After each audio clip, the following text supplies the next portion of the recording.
Billionaire's grandma gave him 30 days to marry, so he chose the girl who just slapped him.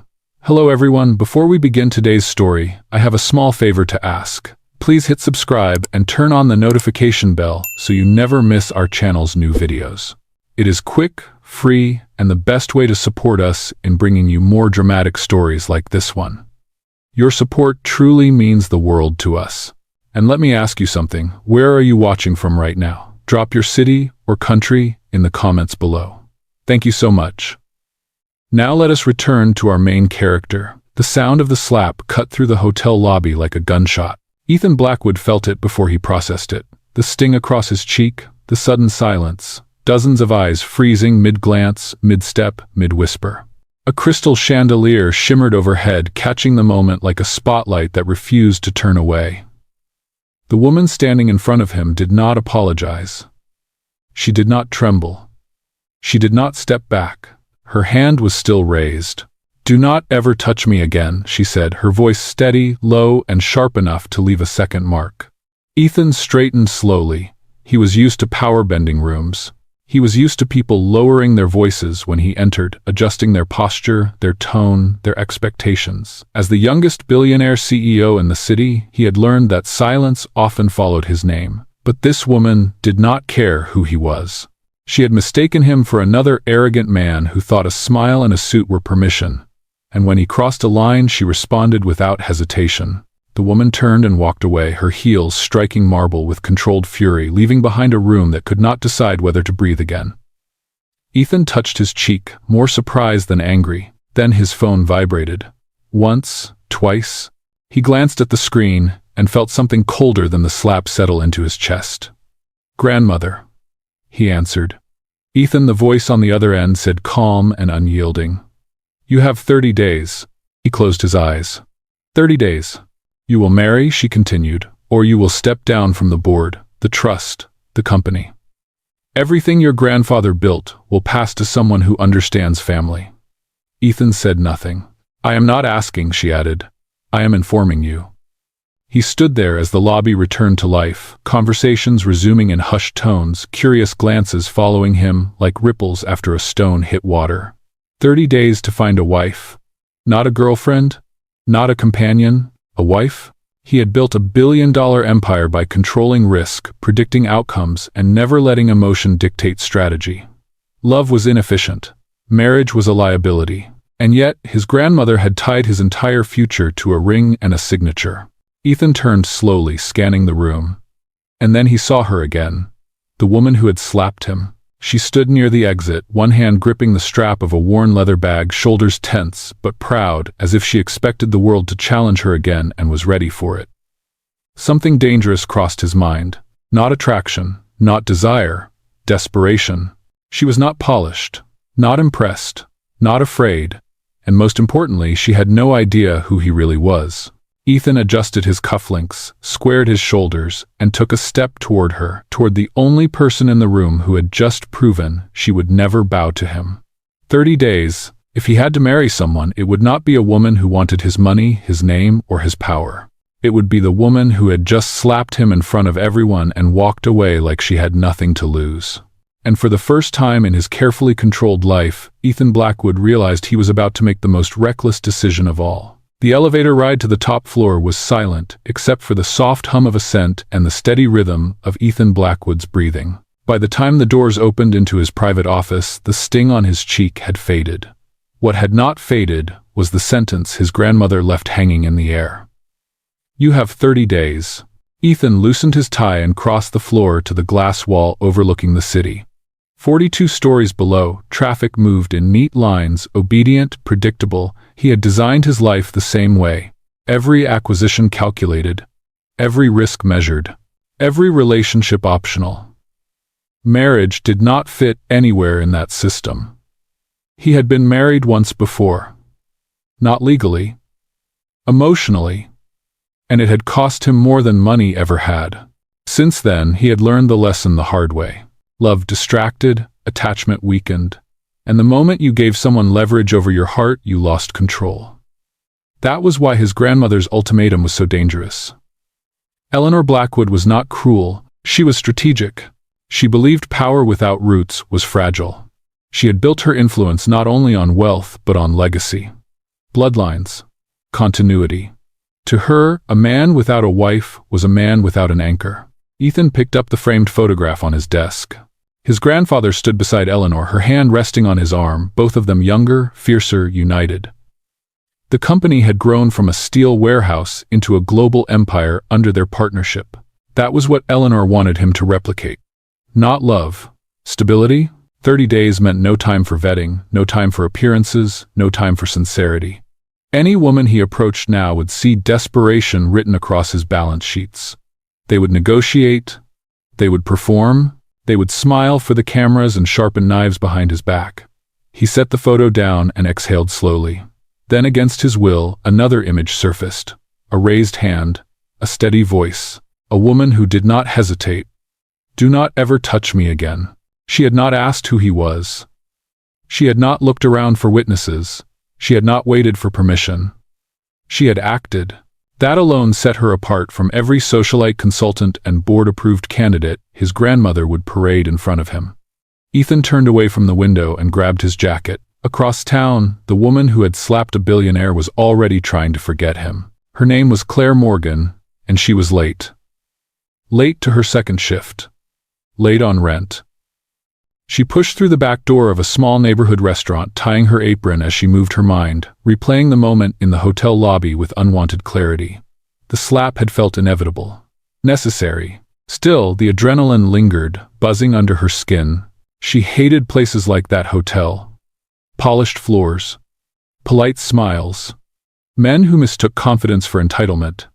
She had thought he was just another one of them. Claire worked through the dinner rush, with mechanical focus, refilling glasses, memorizing orders, ignoring the ache in her feet.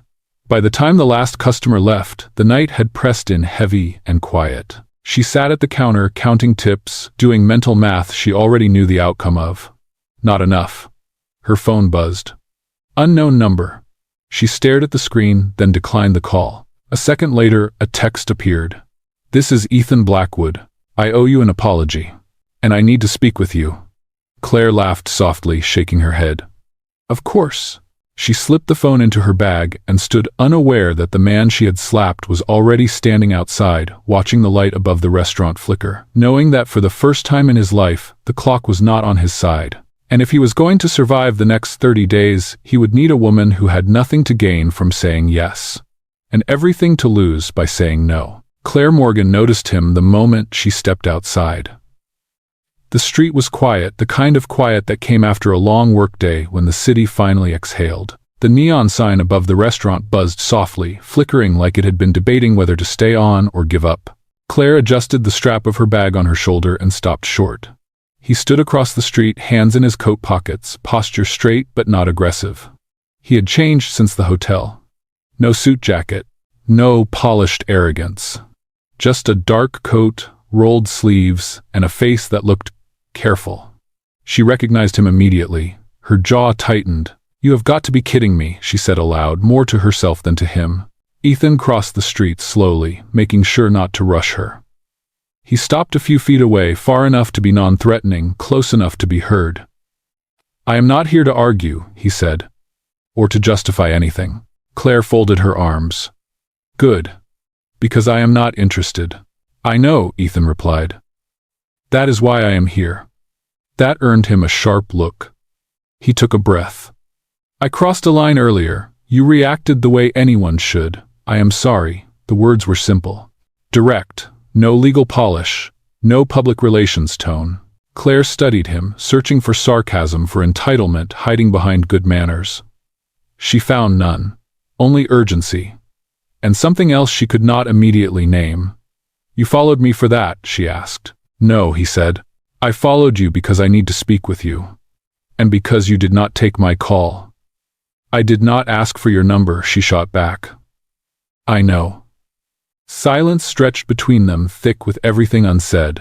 "I do not do this," Claire said finally. "Whatever this is, I am tired, I am broke, and I am not interested in being part of some rich man's apology tour." Ethan nodded once. Fair. Then he did something she did not expect. He told her the truth. My grandmother gave me 30 days to get married, he said. If I do not, I lose my position, my company, and everything I have built. Claire stared at him, waiting for the punchline. None came. That sounds like a you problem, she said. It is, he agreed. But it became a you problem the moment you slapped me. Her laugh was short and humorless. You cannot be serious. I am. Let me guess, she said. You need a fake girlfriend. A temporary date. Someone to smile next to you at dinners. A wife, Ethan corrected. The word landed heavily between them. Claire stepped back. Absolutely not. I am not asking you to pretend for free, he continued, calm but firm. And I am not asking you to love me. I am offering a contract. Clear terms. Limited time. No emotional expectations. You think that makes this better, she asked. I think it makes it honest. She shook her head. You do not know me. That is precisely why I came to you, he said. You did not recognize me. You did not care who I was. You did not hesitate. Her eyes narrowed. So this is about control. No, Ethan said quietly. This is about survival. Claire turned away, pacing a few steps before stopping under the flickering sign. Her hands trembled slightly, not from fear but from anger. Or maybe exhaustion. You want to buy my life for 30 days, she said. I want to borrow your name, he replied. And your presence. Nothing more. And after she asked, after the contract ends, she faced him again. People like you do not end contracts. He met her gaze. People like me lose everything when we break them. The honesty in his voice unsettled her. Claire thought of her landlord. The overdue notices. Her mother's medical bills folded carefully in her bag like secrets she could not escape. She thought of dignity and how easily it was threatened when money ran out. I will not be owned, she said. You will not be, Ethan answered. You will be protected. She laughed again, but this time it sounded tired. You are asking the wrong woman. I am asking the only one who said no to me today, he said. And meant it. Claire looked at him for a long moment. I am not agreeing, she said slowly. But I will listen. Ethan exhaled, relief flickering across his face before he could stop it. That is all I am asking for, he said. As they stood there under the buzzing light, neither of them noticed the way the clock kept moving forward. 30 days had already begun. Claire did not invite him inside. Instead, she walked a few steps down the block and stopped near a closed coffee shop, its chairs stacked behind dark glass. The streetlight above them cast a pale circle just wide enough to hold the conversation she was not sure she should be having. Say what you came to say, she told him. Ethan nodded. Fair. He reached into his coat and pulled out a thin folder. Not a dramatic gesture. No flourish. Just paper. Clean. Precise. I am proposing a contract marriage, he said. 30 days. No extensions. No surprises. Claire did not touch the folder. You are insane, she said. Possibly, he replied. But not careless. He opened the folder and angled it so she could see without taking it from him. First, he said, this is not about love. There will be no expectation of romance. No public affection beyond what appearances require. Appearances for who she asked. My grandmother. My board. The media? She scoffed. So I am a prop. You would be a partner, he corrected. With boundaries? He continued, steady and controlled. Second. This arrangement is temporary. 30 days from the date of signing, the marriage is dissolved. No penalties. No leverage held over you. And you just walk away, she asked. Yes. People like you do not walk away, Claire said. People like me do not usually need to, Ethan replied. This time I will. She searched his face again. He was not smiling, not persuading. He was explaining as if the facts alone were enough. Third, he said, your independence remains intact. You keep your job, your routines, your privacy. You are not required to move in with me unless you choose to. Claire raised an eyebrow. And if I choose not to, then we live separately and present together only when necessary. She folded her arms tighter. You are very confident I would ever say yes. I am confident you will hear me out, he said. You already are. That irritated her more than she expected. And what do I get? She asked. Ethan did not hesitate. Security. He said the word carefully as if he understood how dangerous it could sound. Your rent will be covered for the duration of the contract. Any outstanding medical expenses for your family will be paid in full. No loans, no strings. At the end of 30 days, you leave with a financial settlement that ensures you are not choosing between dignity and survival ever again. Claire felt her breath catch before she could stop it. She turned away, staring at the darkened coffee shop window, her reflection warped by old fingerprints and city grime. You did your research, she said. I verified what you would need to be protected, he answered. Nothing more. That is still control, she said quietly. Ethan stepped closer, then stopped himself. It is leverage, he said, and I am placing it entirely in your hands. You can say no, and nothing changes for me except that I lose everything. She laughed under her breath. You really expect me to believe that? Yes, he said, because my grandmother does not bluff. Silence settled again. Claire thought of the unopened letters on her kitchen table, the numbers she avoided adding up. The nights she lay awake calculating how many shifts she could work before her body failed her. You are asking me to wear your name, she said, to stand next to you while people judge me. They already will, Ethan said. Whether you say yes or no. She faced him sharply. And what about you? What do you lose? Ethan held her gaze.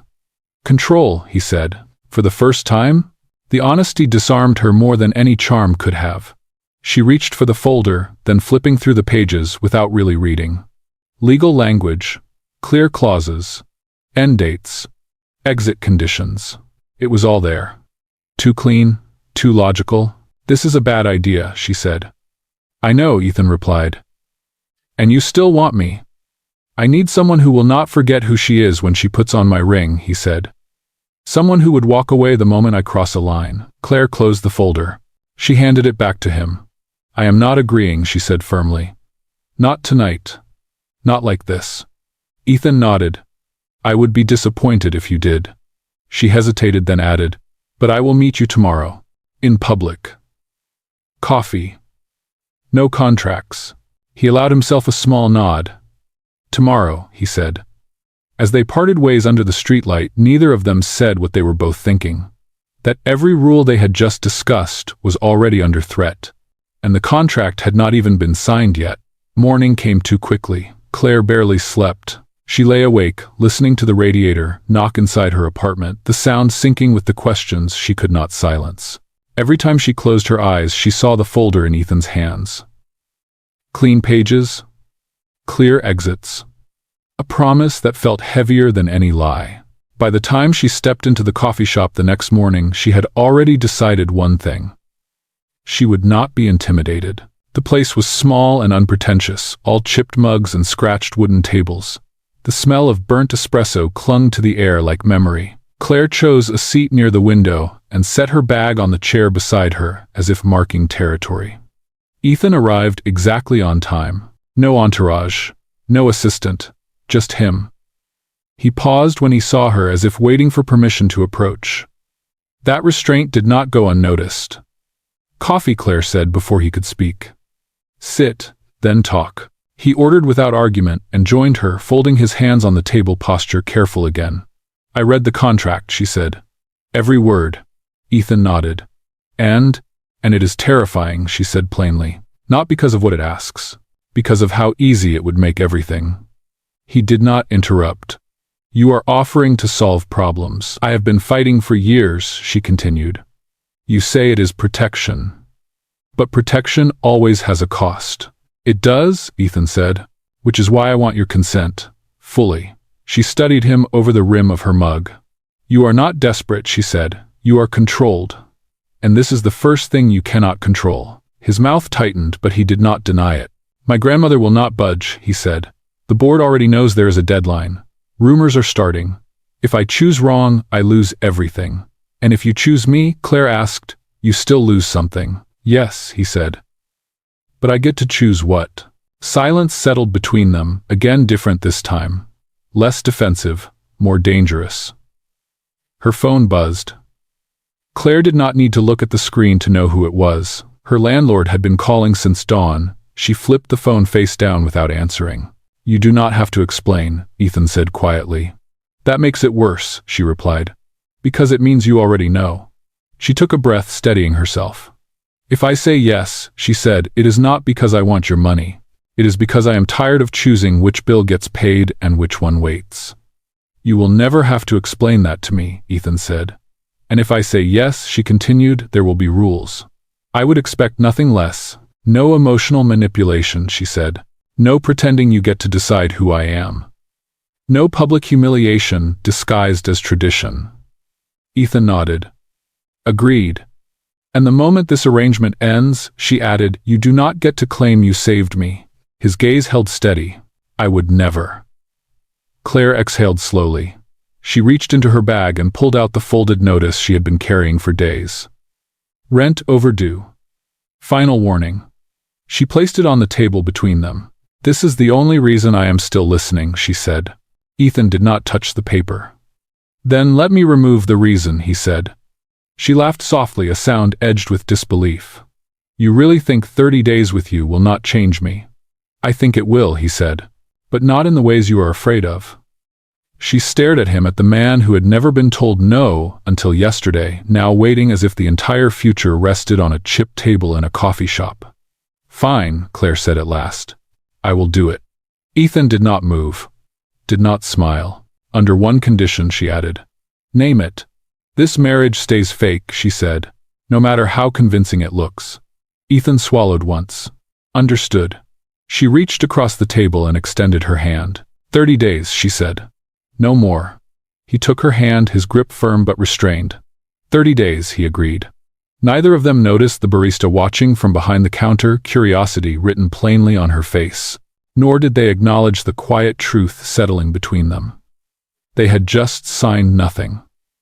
And yet, both of their lives had already begun to change. The paperwork was signed 2 days later. Not in a courthouse, not in front of cameras. Just a quiet conference room with floor-to-ceiling windows and a city that did not care what promises were being made inside. Claire read every page again before signing. She did not rush. She did not look at Ethan while she did it. When she finally set the pen down, the sound felt louder than it should have. 30 days, she said, more to herself than to him. Ethan nodded. 30 days.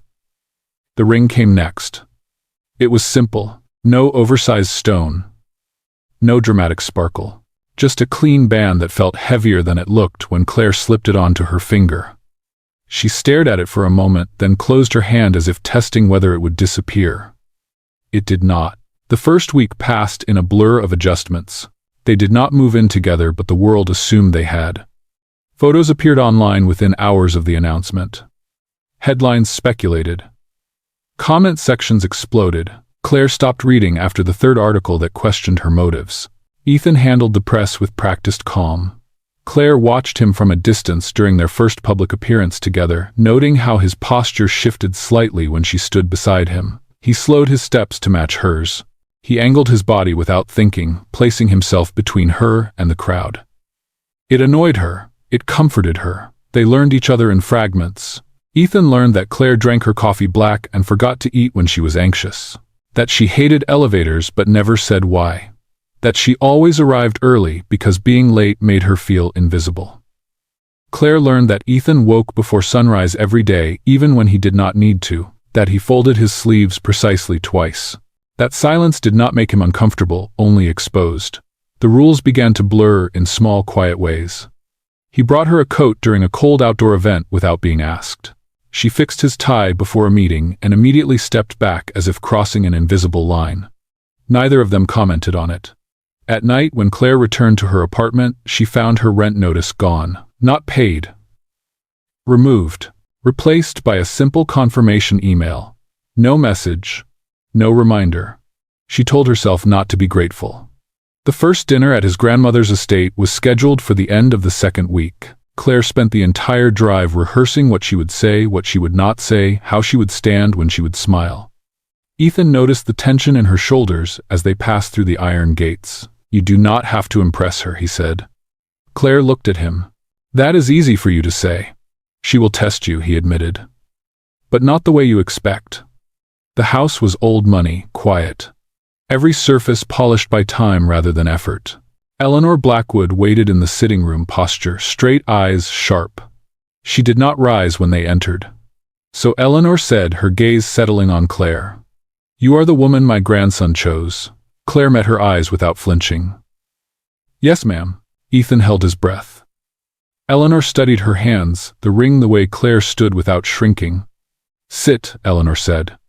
Dinner was controlled tension. Questions wrapped in compliments, compliments edged with judgment. Claire answered simply, never defensive, never eager to please. At one point, Eleanor turned to Ethan. "She is not what I expected." "Neither was the deadline," he replied. Something unreadable passed through Eleanor's eyes. Later, as they walked back toward the car, Claire let out a breath she had been holding for hours. "She hates me," she said. Ethan shook his head. "No. She respects you." Claire frowned. "How can you tell?"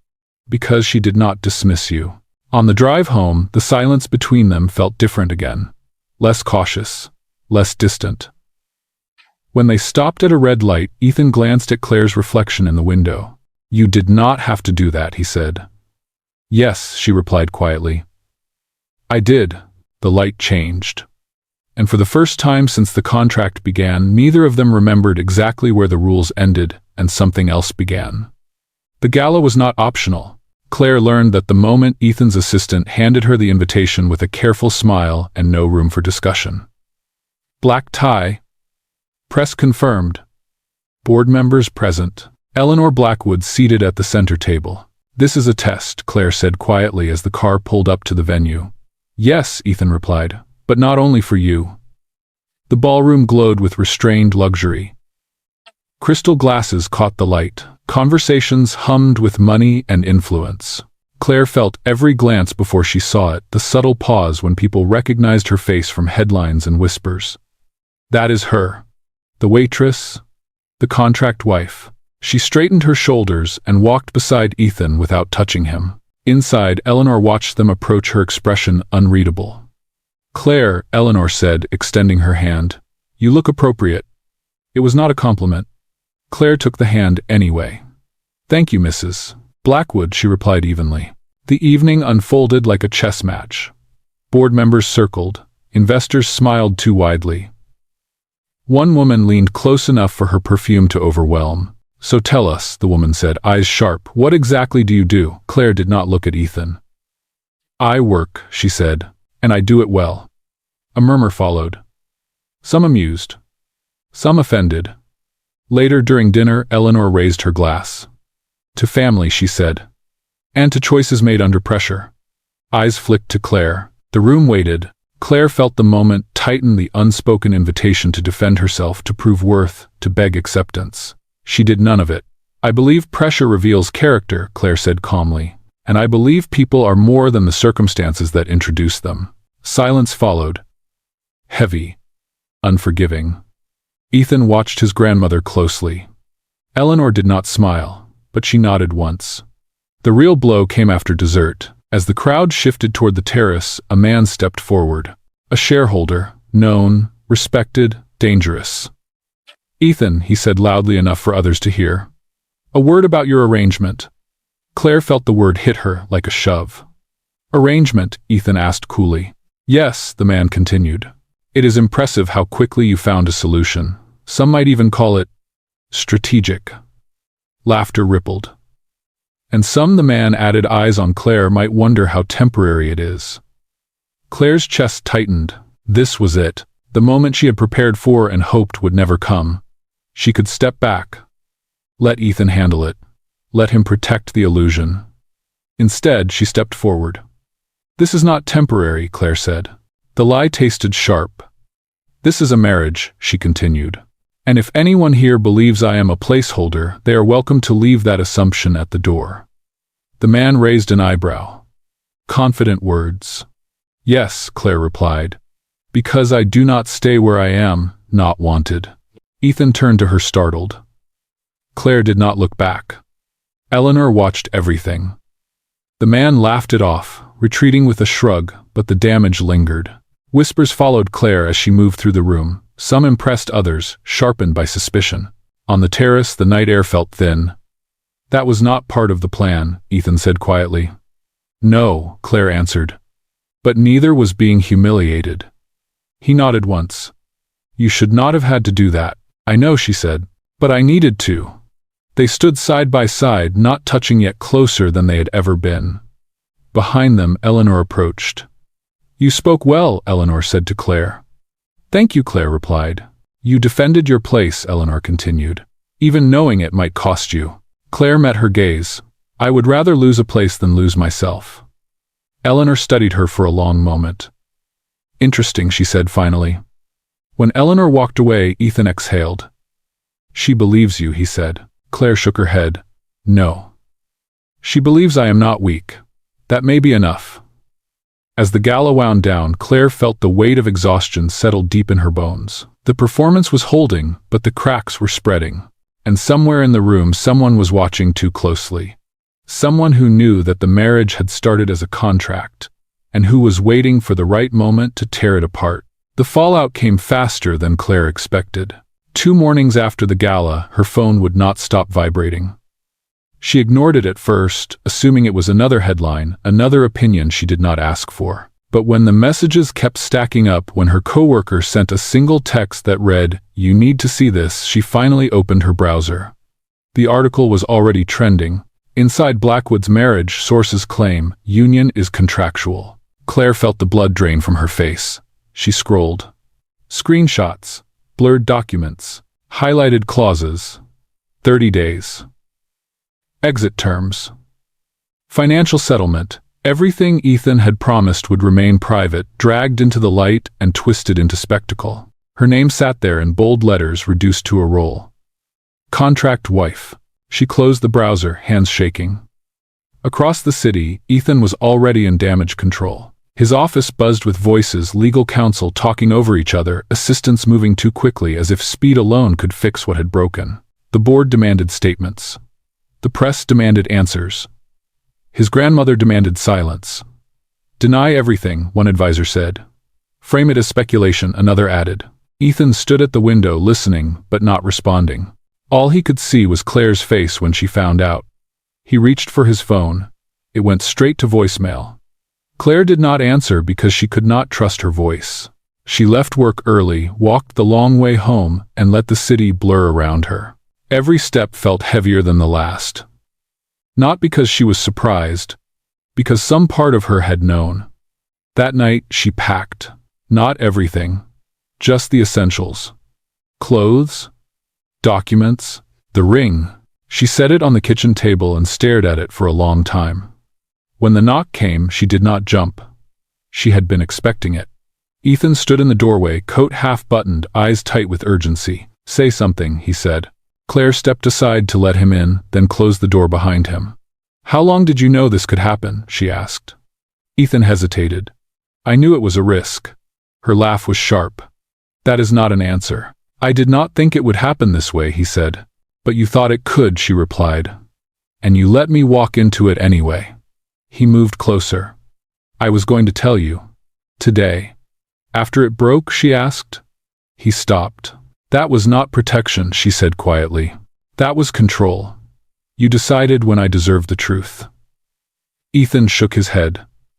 That was never my intention. But it was the result, Claire said.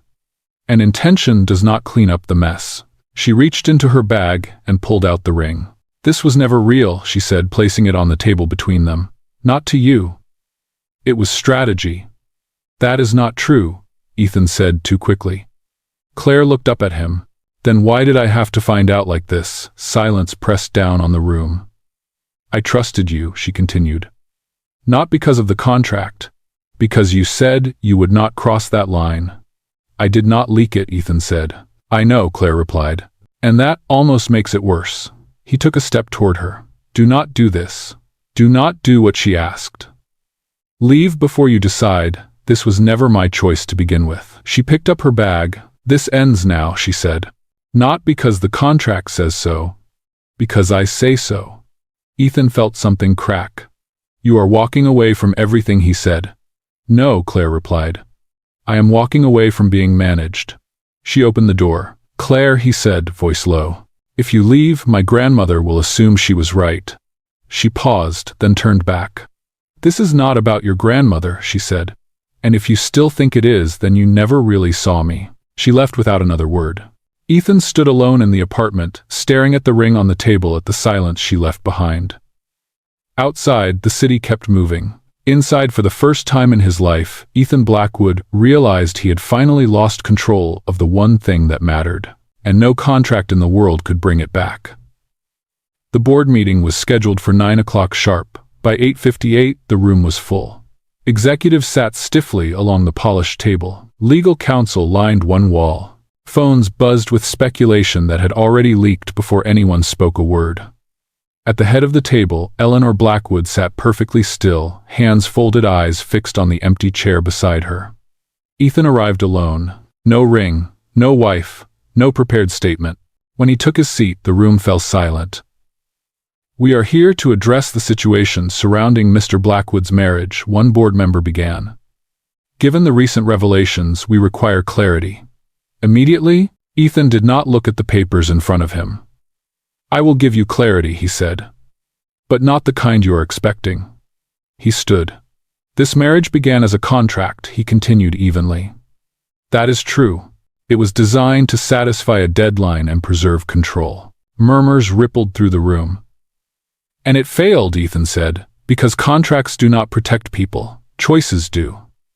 Eleanor's gaze sharpened. I crossed a line, he went on. Not because the contract existed, but because I treated it like leverage instead of responsibility. And the woman I married refused to stay once she realized that. Someone scoffed. Another shook their head. So what are you saying? A board member demanded. That you are forfeiting everything over a mistake, Ethan met his eyes. Yes, he said. If that is what it costs. Effective immediately. I will step down if necessary. Eleanor rose slowly from her chair. Sit, she said to the board. They obeyed without question. She turned to her grandson. You finally understand the rule, she said. Ethan swallowed. That control is not leadership. Eleanor studied him for a long moment. Correct, she said. Leadership is choosing who matters when power is no longer guaranteed. She turned back to the board. The contract is void. The marriage as it existed is over. A pause. And my grandson remains, Eleanor added. Because for the first time he chose without hiding behind strategy. The meeting ended in stunned silence. Across town, Claire was halfway through her shift when her phone buzzed again. She almost ignored it. Almost. The notification was short. Live press conference. Ethan Blackwood speaking now. She stepped into the alley behind the restaurant, hands cold despite the afternoon sun. Ethan stood at the podium without notes. I do not have a wife today, he said into the cameras. Because I do not deserve one until I can stand without conditions. Questions flew. Accusations. Speculation. He raised a hand. I am not here to defend myself, Ethan said. I am here to make one thing clear. The woman involved in this story was never a transaction. She was the standard I failed to meet. Claire's breath caught. And if she never returns, Ethan continued, voice steady but raw, then this is the cost of learning too late. The feed ended. Claire stayed where she was long after the screen went dark. That evening, there was a knock at her door.